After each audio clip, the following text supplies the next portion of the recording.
Hi, everybody. I am here today with my friend Bonnijane, who I love dearly, and I've been looking forward to this conversation for weeks now.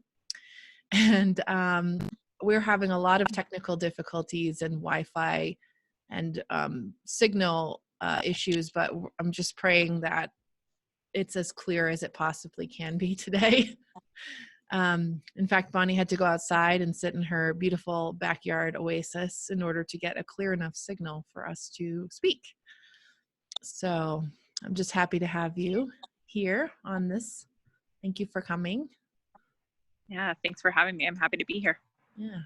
So would you start by helping people understand, who you are and where you've been and a little bit about your path? Yeah. So, um, let's see my path. This goes back a while. So first of all, professionally, I guess I can kind of go that realm, which moves into my own personal progression. Also, they kind of interweave.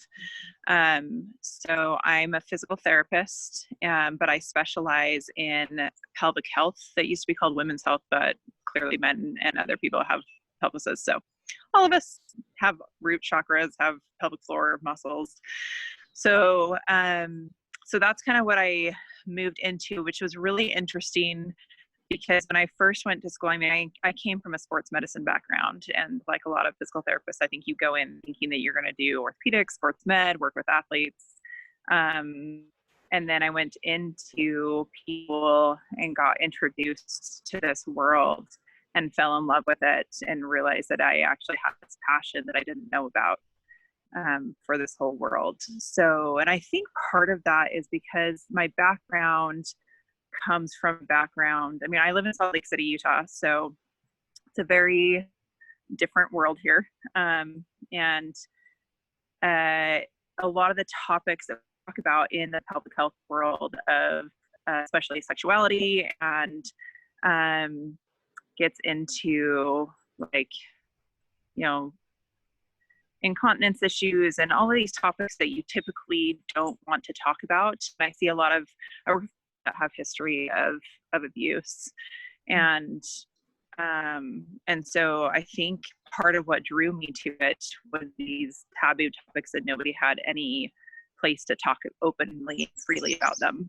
And it gave me an opportunity to give them a space to talk about. And I think really it gave me an opportunity to also start to dive into my own world of that, and an opportunity to open up my own world, my own sexuality, which was always like a no, hush, hush, don't talk about it. Don't bring it up. Don't talk about that. Yeah. So that's kind of what started it. And then, was in California for a little bit and then moved back to Utah and was working at the University of Utah for the last 7-8 years. And during that time, I ended up having a couple of children, and I had a really difficult labor experience with my son, Emerson. And postpartum recovery was not awesome. And that led me down the path of healing. So now I look at that and I realize that birthing him also allowed me to birth myself and go down that path. And I realized that I was very much directed to that because I look at all these different modalities that I was led to that also led me to you and to a lot of the shared communities that we have. Yeah. And which really opened up the healing process and my ability to look at my own self. And as I was mothering my kids, I was learning to remother myself. I continually am. I think all of us are. And so that led me into deeper work within the pelvic world. So as also part of that, so that got into more like the birth world, but as part of the healing process, I also have to bring in the other part of why I was trying to look for different healing and different forms of healing was because my husband developed adult onset epilepsy. And as a lot of us as humans do. We want to fix people, and I wanted to fix him. And so I was looking for different ways to fix him. And that also led me to some of the modalities. And thankfully, I no longer choose to want to fix him. But but that did lead me to really start to look at more alternative work. And then the other portion of it was having all of these people come into my office, and especially with chronic pain issues and chronic pelvic pain and sexual dysfunctions, where I could help them to a point. I mean, I had gone through, I'm such a junkie for Con Ed that I would go to class after class after class thinking I didn't have enough tools. And I could help them to a point, and I was definitely taking on their healing process at the time. And I realized then that in that shift of looking at more alternative holistic healing, that the emotional and trauma component was what I was missing. And it was a huge portion of what was driving their symptoms. And so for me, it's been a journey of really learning to listen to the body, listen to my body, listen to other people's bodies, and figure out what those, and help them see really what those symptoms are about and the deeper meaning of what the spirit and the soul are trying to teach them, and them connected to that area. So that led me through, let's see where we at. So I knew when all of that was changing. And then this was about 2 years ago, maybe a year and a half ago. I remember this very distinctly. I was standing at my computer charting. I was just, I was not in a specific headspace to have this happen. Or I wasn't trying to necessarily actively channel, but very clearly I heard a voice say, "This is not your space, and you have 6 months." And I was like, "Wait, what?" So at that time I had started dabbling with kind of having my own practice, but I had never in my life imagined that I wanted to have my own practice or wanted to go down that realm. But it was very clear, and almost to the day at 6 months, I left the U, even though I was trying to stay. I left thinking, oh, I'm just going to take a break and come back later. And I told them, like, I'm just taking a break for the summer. And then every time I go back, it never felt. And so I ended up totally leaving. So it's been almost a year that I've been totally on my own. So I started my own practice, root and restore therapy, and I've been doing that ever since. And then in that, it's been a progression of movement from body work, physical therapy work, from cellular release therapy, and it morphs depending on who the person is and what they need. And I can't say that I don't think any one thing is it. I've just learned to show up in whatever way that person needs in the moment. So that's your path. Yeah. In a nutshell. In a nutshell, that's my path. Yeah, and I should count into that. Along that, a huge portion of my path was also moving in through my own spiritual pathway and progression, leaving the religion that I grew up in, which was it's a huge thing here. Yeah. And so that was a huge portion of really finding my own path and stepping into my own world. That has also been clear, very strong and clear portions of my path.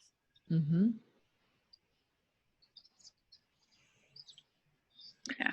Have you found, I'm curious if you found something, not to replace your old tradition that you were a part of, but something that you have new roots growing into? Definitely.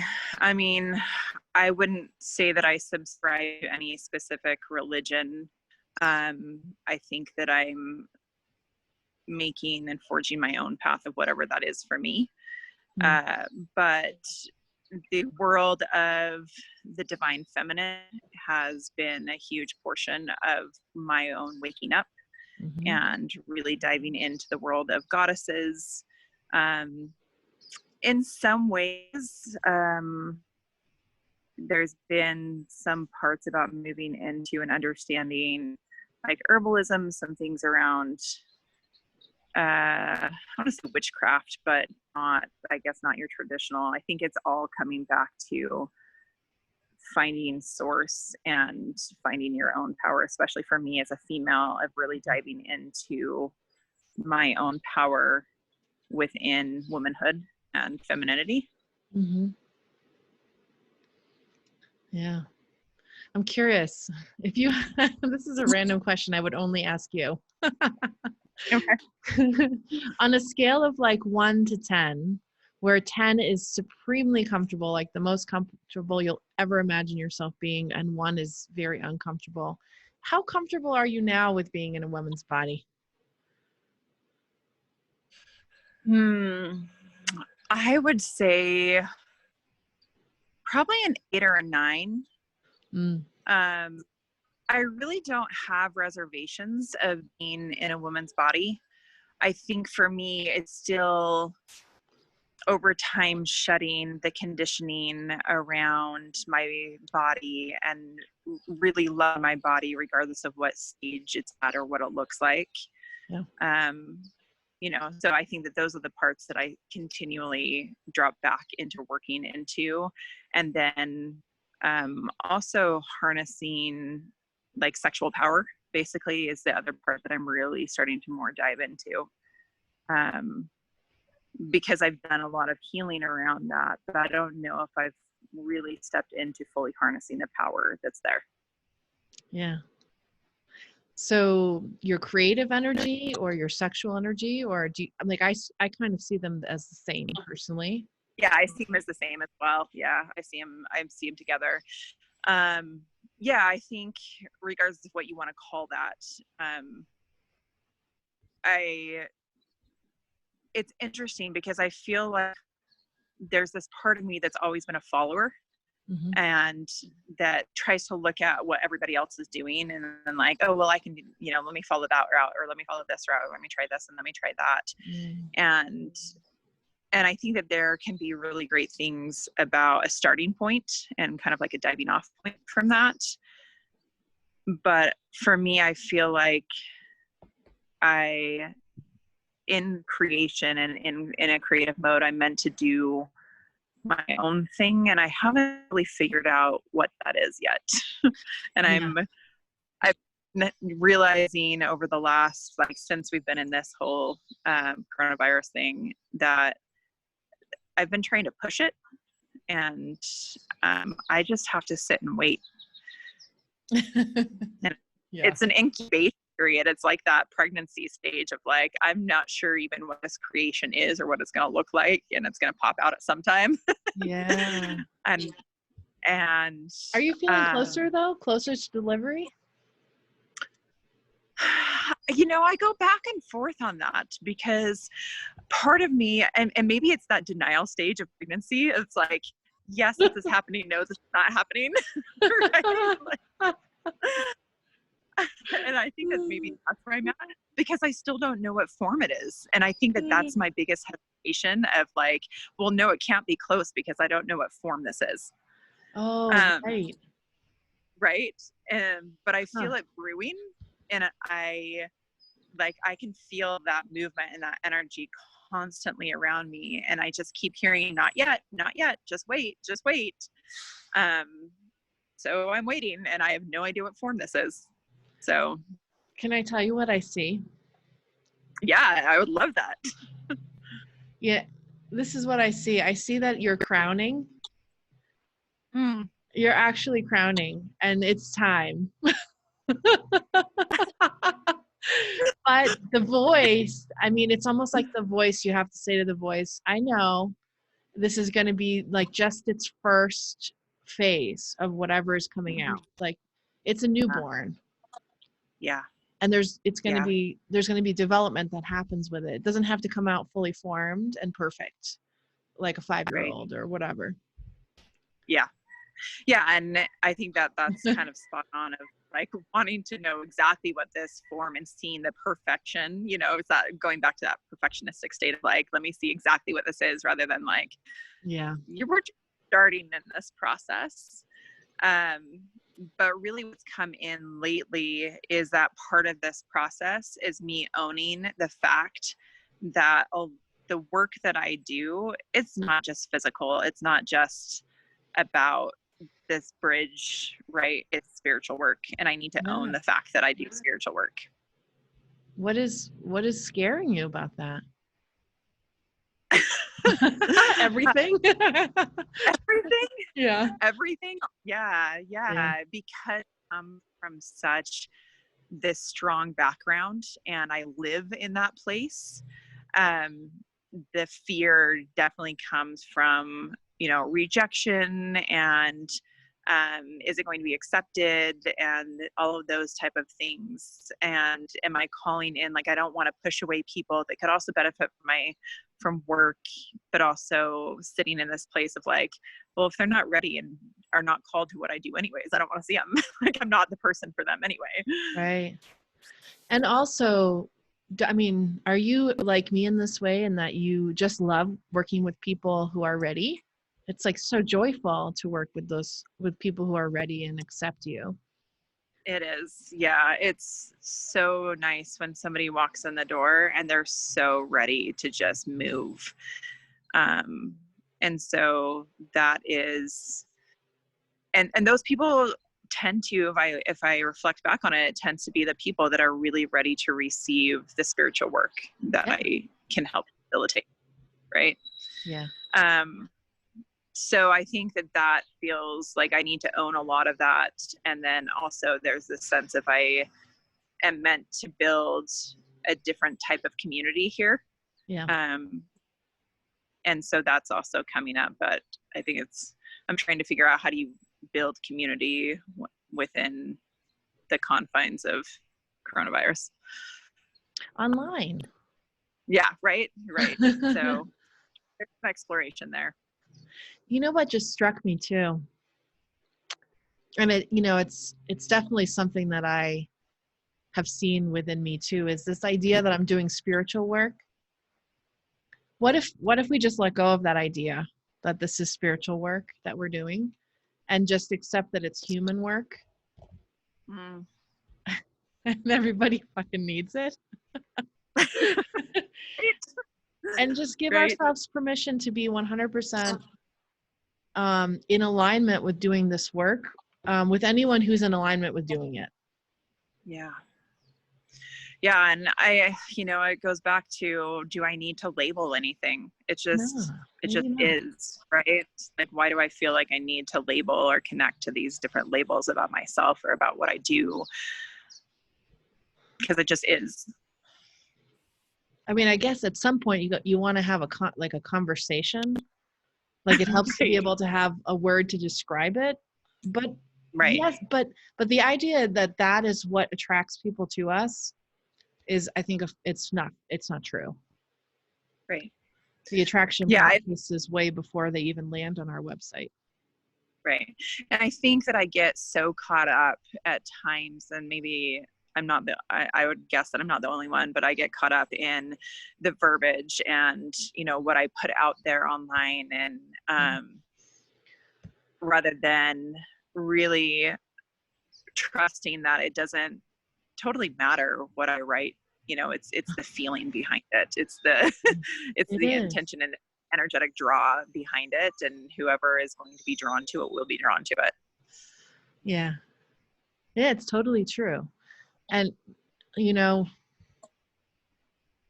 I'm trying to picture what did you have a session with Wendy Wing by any chance? I did. Did you guys do business? Awesome. Did you do business work? Looking at your business? Yeah. Yep, we did. It's very clear what your business looks like, the energy of your business. And it's a really nice place to be in. It's a really nice energy to be in for everyone. Mm. I feel like the energy is meant to be a very welcoming and open environment, Mm-hmm. right, for anyone to step into. But also knowing that if you choose to step in, you will be held, and I will facilitate this in whatever way you need, but it's not going to be the easiest thing you've ever done, right? Right. And that's okay. Yeah, but it doesn't have to be really hard either. No, I think that those all come down to beliefs. It's just the process. The process Yeah. is going to be what the process is meant to be for that person. It's so funny. Here's a funny thing I see too. When I look at your business, it looks like a big flower with a sandbox in it. And I see like your kids playing in the sandbox in your business energy, That's which so I funny to say love that. actually. I literally just I built my kids a sandbox last week. Did you? Yeah. Yeah. Yeah, It's like you bring them in to you keep them present in all parts of your life. I do. I absolutely do. Yeah, they're a big portion. I don't know if I ever told you this, but I actually had an experience, and I don't remember where it was or when it was, doesn't matter.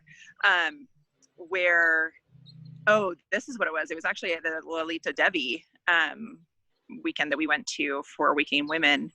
As I was sitting with Lalita, so she kind of opened me up into the expansion of who she is, and it was into this heart center. And then I saw the roots of my legs being my kids Mm-hmm. but it was interesting because my son was on the left side and Mm-hmm. my daughter was on the right side. And my son is very much the sensitive, in tune person. Yeah. And my daughter very much the in control, it's my way or the highway type of energy. And it was very much like they are your trunks, they are your roots, and they are here to teach you about this combination of the masculine and the feminine, Yeah. and to help you balance your own. Yeah, I love it. Huh. Well, I feel like this has been a very interesting conversation, as they all are. How much time do you need for what you want to offer us today? And I want to make sure we don't cut it short.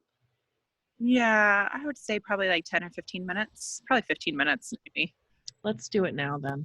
And then we'll have a little Okay. time at the end to be able to tell Yeah. people how they can get a hold of you. And Yeah, finally, sure. this connection is much better now. I know, it's totally fine now. Things got clearer. Apparently I need to open my mouth or something. All right. So, do you want to tell people what we're going to do, or do you want to just jump in? Let's just jump in. All right. Yeah. I'm ready to receive. Jump in. Okay. So, but I will say this is going to be meditation. So okay. For those that are, watching, get comfortable. Yeah. When you're ready, I'm going to have you close your eyes and just taking a moment to come into your body and into your breath.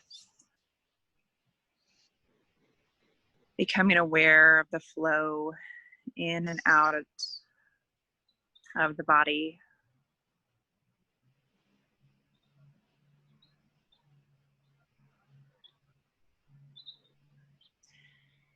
And allowing your breath to move your awareness down your body, down to the chest, down to the abdomen, down to the hips and pelvis, and into the feet. And just allowing yourself now from the pelvis and from the root to allow roots to start growing out from your pelvis, from your feet, down below you, into the earth, down past the foundation of the building that you're at, into the surface dirt, moving down now into the mycelial network, that connection between the plants and living things. Down past the sediment, and all the way down to the core, to the center of the earth, to the mother's heart. And now allowing these roots, you start to notice as these roots are deeply wound into the earth, you feel the energy of her come in and up through your roots, moving up through your feet, through your legs, up into your root, your pelvis, and spreading throughout the whole body. And as you inhale, this energy draws up from her. And as you exhale, you allow any energy, anything that you are ready and willing to let go of to move down into the earth. And just cycling in and out.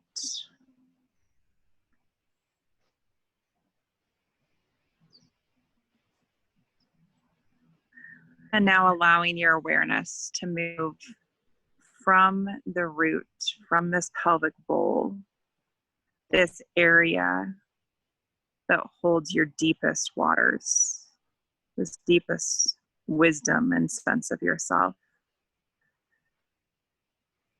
And allowing your awareness to move now into the center of this bowl. And noticing now as your breath moves you in here, just noticing how the waters here feel like. Maybe you're drawn to a certain corner of your pelvis, of your body. Maybe you're just staying right in the middle.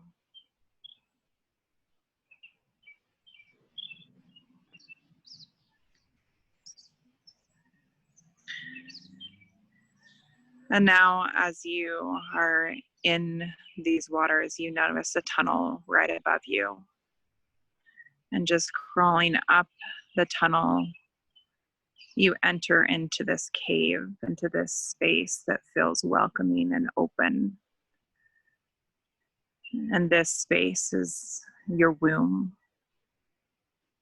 the center of your creativity, the center that births life. Regardless of what your gender is, you still, how you identify, this space still exists, regardless of what organs you have.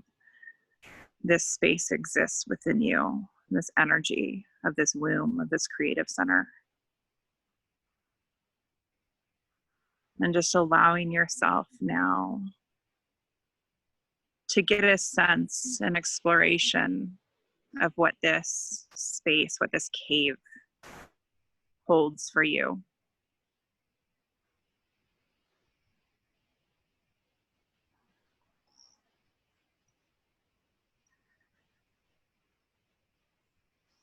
And even noticing perhaps water dripping down the sides that help to cleanse this space continually. And that the breath, the air, and the water continually move through here. And if there's any areas that are stagnant, that seem like the flow is not there, just calling upon your breath and the waters to allow this to help this area to flow and open up whatever is holding you back.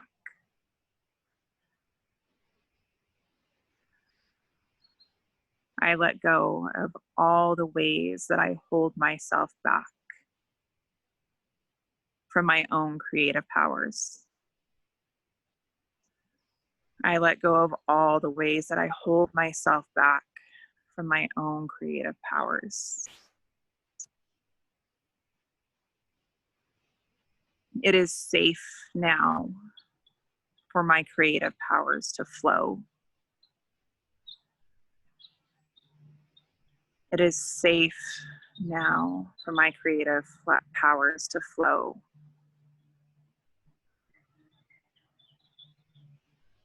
And seeing now a light come into this area, lighting up the cave, lighting up the womb, washing through and bringing life to any areas of this place that may need it.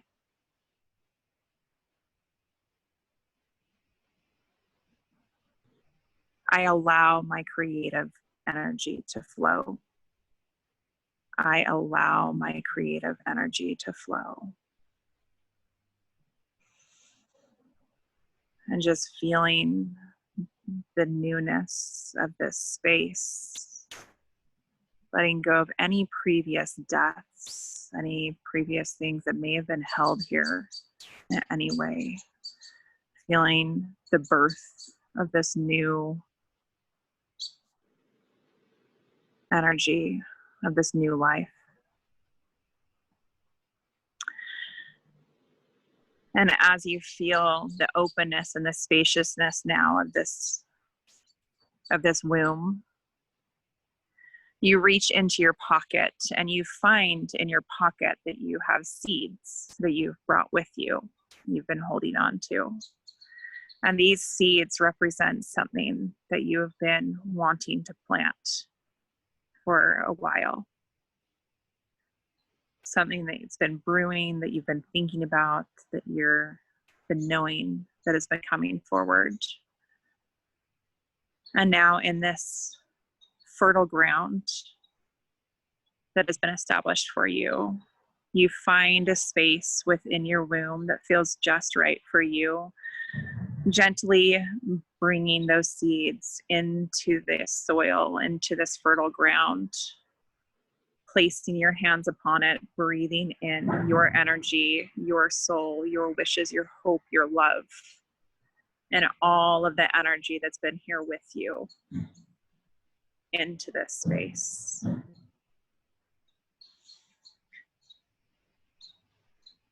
I am meant to have creative energy flow within my body. I am meant to have creative energy flow within my body. May this sprout and grow within me.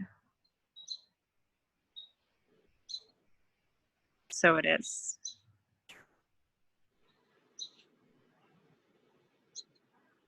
So just allowing yourself to leave all of your love and wishes here. Taking one more look around this womb space, knowing you can come back here at any time to visit this seedling as it grows. And allowing your breath, this water and the air that flows through you, to flow you back out of the womb, back down into your waters. And just noticing how the water's changed it all here in the pelvis. And noticing what the roots feel like, what energy now is being drawn up, the nourishment and connection from the earth to your body.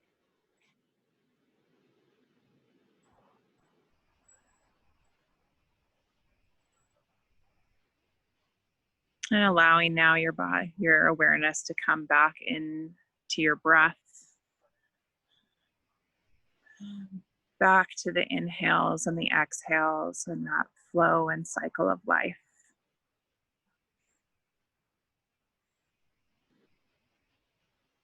It's wiggling fingers and toes as you're ready,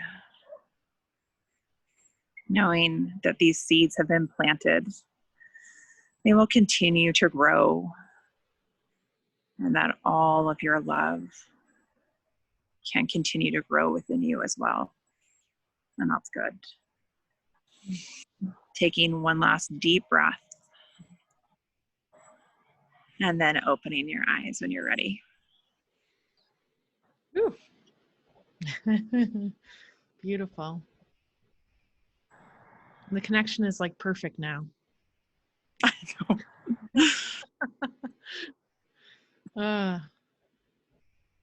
I think I was a little discombobulated at the beginning of this, and now Yeah.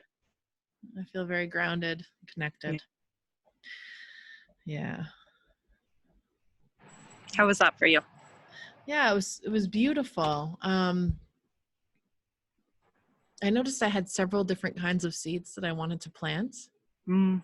Mm-hmm. That was really fun. So Yeah. Did you plant all of them? I did plant them all. Okay. One of them grew instantly into a tree that took up all the space in my womb. Huh. And I was like, well, that was a little bit excessive. Okay. That one really was ready. No, I think it represented a fear that when I plant things, that they will quickly overtake me, like it won't be a gradual growth that is something that I can manage and feel comfortable with. Right. So I just said, okay, well, let's clear that fear while we're in here. And the tree kind of went And the back to a normal size. Right, is that we moved back down into composting. So then that just allows it to be the nutrition for the rest of the other seeds to grow at their space and time. Yeah. And one of my friends says is at the time of horticulture, not at what we think is going to happen. Yeah. Right. Wow. Really interesting. I've never done that. That was quite nice. Thank you. You're welcome. Yeah. Are you still doing online work now? Oh yeah, for sure. I'm doing still most of my stuff online. So whether it's, whatever it is that I'm doing, energy work or cellular work or whatever, healing things, I still teach people exercises here and there and do that type of stuff. And I'm still doing all of that stuff. So yes, as much as possible. I'm debating on I'm starting to slowly go back into the office, but we'll just see. Yeah. As I'm just kind of taking it as I feel it. Yeah. Places around here are all over the place. There's some hair salons that are open and it's like a very ridiculous way that you have to enter them. And other people are still like, I won't go back until the end of the summer or whatever. Right. Yeah. I think people do what they feel like they need to do for them. So. Right. Totally. Yeah. But as far as the virtual stuff goes, yes, absolutely. I'm working with lots of people virtually. So people can find you on Root and Restore Therapy on Instagram. I know that. Yep. What is your URL? It's rootandrestoretherapy.com. Oh, okay. Yeah. Easy. Yeah. And they can book online through there if they want to work with you? Yeah. Yep, they can. All right. Amazing. Yep. I will say the mobile app is not, or the mobile version is still having difficulties. So ideally do it on your computer, but unfortunately, so just a thought. Okay. And so are you working via Zoom or Skype? Mm-hmm. Yeah, Zoom. Awesome. Wow. It's amazing how this connection is so clear now. Weird. Right. All right. Well, thank you so much for today. That was really lovely. Absolutely. Thanks for your time. Very nourished by this conversation in many ways. Good. Yeah, it was fun. I've been sitting on this for a while. I actually have to tell you that I scheduled out because I was already like, well, am I ready for this? I'm like, it's Jamie. Why am I doing that? I know. The first one I did, I was like, oh no, I think I'm gonna have diarrhea right now. But after I got through the first one, and that was like interviewing Noah. So, I know. it's really weird. Okay, I'm gonna stop the recording now so we can not talk about diarrhea on my podcast. And that's what was funny about these, though. They were just really real. Anyway, goodbye to all of you.